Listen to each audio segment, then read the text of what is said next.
अस्सलामुअलैकुम, welcome back to my YouTube channel. आज मैं आपके साथ भिंडी की रेसिपी शेयर करने जा रही हूँ। सबसे पहले ऑयल लें, फिर चेक करें कि आपने जितना ऑयल लिया है वो गर्म हुआ है कि नहीं। एक भिंडी उसमें डाल के चेक करें कि वो सही से फ्राई करने के काबिल हुआ है कि नहीं। फिर उसके अंदर आप अपने हिसाब से ज़ीरा डाल सकते हैं, तकरीबन हाफ़ टी स्पून अच्छा रहेगा, आप 1 स्पून भी डाल सकते हैं। फिर उसके अंदर आप धनिया शामिल कर दें, 1 स्पून, टीस्पून जैसे कहते हैं वो। धनिया सिर्फ उसमें जायका शामिल करने के लिए होती हैं, तो आप अपनी मर्ज़ी से डाल सकते हैं। फिर उसके अंदर आप अपनी जो भिंडी है अपने हिसाब से कटी हुई भिंडियाँ डाल दें। आपने अगर ज़्यादा मतलब लेंथ ज़्यादा है भिंडी की तो आप उसे ज़्यादा फ्राई करें हल्की आंच पे रख के। अगर आप बारीक बारीक कटी हुई भिंडी इस्तेमाल कर रहे हैं तो फिर आप उसे बेशक ज़्यादा आंच पे लगा सकते हैं, पका सकते हैं। फिर हम प्याज लेंगे और साथ साथ अपनी भिंडियों को भी देखेंगे कि वो फ्राई हो रही हैं कि नहीं। हम प्याज को सीधे जैसे आप काटते हैं, सलाद टाइप का नहीं, आप भिंडी के लिए लंबा लंबा प्याज काट सकते हैं। आपकी मर्ज़ी है, आप अगर भिंडी में ज़्यादा ग्रेवी लेना चाहते हैं, रखना चाहते हैं, और फिर आप उसमें ज़्यादा प्याज और ज़्यादा टमाटर यूज़ करेंगे। मेरे हिसाब से भिंडी में थोड़ी सी जो ग्रेवी होती है वो थोड़ी ही हो, क्योंकि भिंडी का अपना जायका आ जाता है। आप बस इतने उसके अंदर पेस्ट बनाएं जो उसमें मिक्स हो जाए, भिंडियों में मिक्स हो जाए, अच्छी तरह उसको जायका दे दें बस। बाकी आप अपनी मर्ज़ी से जो जिस तरह भी आप बनाना चाहते हैं, उसमें जो चीज़ ऐड करना चाहते हैं वो आपकी मर्ज़ी है। लेकिन जो प्याज और टमाटर का पेस्ट होता है वो आप बना सकते हैं या तो कढ़ाई में सिंपल आप उसे फ्राई करके, या फिर आप उसे ग्राइंड करके भी इस्तेमाल कर सकते हैं। ग्राइंडर में मैं तो फ्राई करूँगी, वो आपको दिखाऊँगी, लेकिन आप अगर ग्राइंडर करना चाहते हैं वो भी ज़्यादा अच्छा है। आप प्याज को और टमाटर को थोड़ा सा फ्राई करके उसके बाद आप उसको मसालों समेत उसमें मसाला डाल के ग्राइंड कर लें। मेरे हिसाब से मेरे लिए ग्राइंड किया हुआ नहीं ठीक था, क्योंकि हमारे यहाँ जो भिंडी होती है उसके साथ प्याज ऐसे पूरा अच्छा लग रहा होता है। मतलब ग्राइंड किया हुआ बिल्कुल पिस जाता है, पेस्ट बन जाता है। वो भिंडी में आमतौर में ज़्यादा अच्छा नहीं लगता। जायका तो वैसा ही रहता है जैसे इसमें रहता है। फिर मैंने एक और पैन लिया, उसमें मैंने प्याज डाला, ऑयल डाला, और अब मैं इस प्याज को फ्राई करूँगी।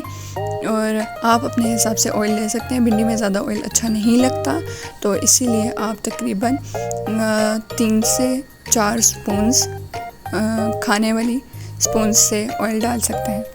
मैंने प्याज फ्राई होने के लिए रख लिया था, उसके साथ साथ मैंने भिंडियों को भी फ्राई कर दिया था, तकरीबन ये फ्राई हो चुकी थी। फिर जो प्याज था इसमें बाकी चीज़ें भी डालनी थी, मैं आपको बताती हूँ साथ साथ क्या क्या चीज़ें ऐड करनी है। भिंडी में तो जैसे हमने नमक वगैरह सब कुछ ऐड करके रखा था ताकि भिंडी का जायका आ जाए। फिर मैंने 3 अदद टमाटर लिए और उनको भी अब उस तरह काटना है कि वो भी अगर प्याज के साथ फ्राई किए जाएं तो वो अच्छे लगें।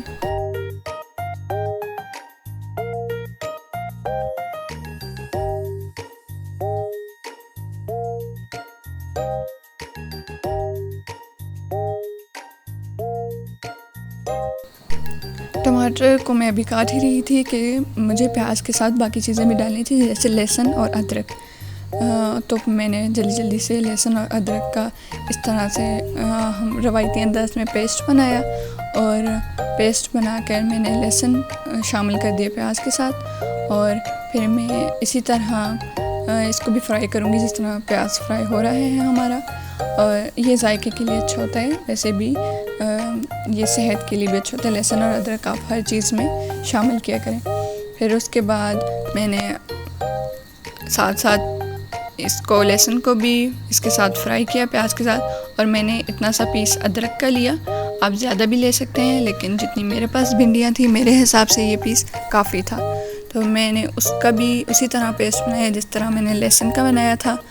और मैंने वो पेस्ट बनाकर ये भी उसमें शामिल करना चाहा प्याज के साथ ही, ताकि ये भी फ्राई हो जाए, लहसुन अदरक और प्याज तीनों चीज़ें साथ फ्राई हो जाए। और इनको सही तरह से मैंने फ्राई करना शुरू कर दिया।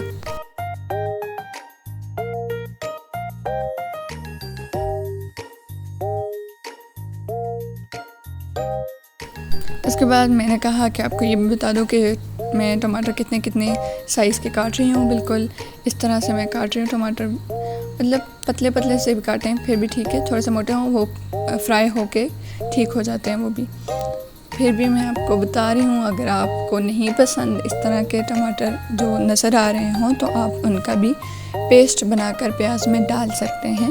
टमाटर का पेस्ट आप टमाटर को फ्राई ना ही करें, बग़ैर फ्राई के भी आप ग्राइंडर में डाल के उसका पेस्ट बना के, या चॉपर या ग्राइंडर किसी भी चीज़ में उसमें डाल के पेस्ट बना के आप इसमें डाल सकते हैं। मैं तो फुल इसी तरह डाल रही हूँ जिस तरह मैंने काटे हैं।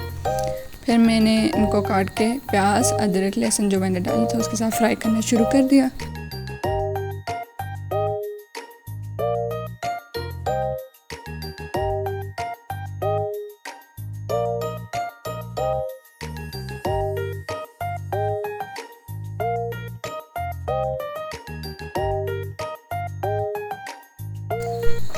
हमारे पास अब मैंने यहाँ पर ज़ीरा, धनिया, सुरख मिर्च और हल्दी डाली है इसमें, एक स्पून। वो तो मैंने उसमें भी डाली थी, वो उसके जायके के लिए, ताकि उनके अंदर जायका मिक्स हो जाए भिंडियों के अंदर। भिंडियों के अंदर का जायका ना हुआ तो फिर सारे ऊपर जितना भी आप कर लें उसका जायका ऐसा अच्छा नहीं आता। फिर मैंने एक चम्मच टीस्पून सबकी डाली धनिया, ज़ीरा, सुरख मिर्च और हल्दी की। और फिर मेरी भिंडियाँ फ्राई होके बिल्कुल तैयार थी। अब मैंने सिर्फ इसमें ऐड करी थी, मेरा मसाला भी बन चुका था, मैंने सारी चीज़ें कर ली थी। अब सिर्फ भिंडियाँ ऐड करने का टाइम आ गया था। तो मैंने अपनी वो फ्राई हुई भिंडियाँ, उनमें ऑयल जैसे मैंने थोड़ा सा डाला था फ्राई करने के लिए, तो वो सही था बिल्कुल। फिर मैंने भिंडियाँ, फ्राई हुई भिंडियाँ इसमें डाल दी और इनको मिक्स करना शुरू कर दिया, ताकि जो हमारे पास पेस्ट बना है, मसाला जो बनाया गया है, वो भिंडियों के साथ सही से मिक्स हो जाए।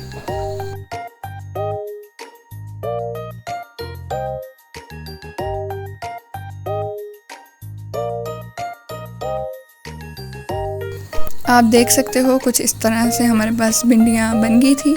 और फिर मैंने ये इसको आपके लिए प्रॉपर लाइटनिंग में ला के मैंने आपके लिए इस तरह सर्व करने की कोशिश की है। I hope you like it. अब ऐसा मौसम हो और आपके पास रवायती अंदाज की चीज़ बनी हो, कोई सब्ज़ी टाइप जैसे कि भिंडी, तो हल्की हल्की बारिश भी लगी हुई थी यहाँ। एंजॉय करें और याद रखें, सब्सक्राइब करें। अल्लाह हाफिज़।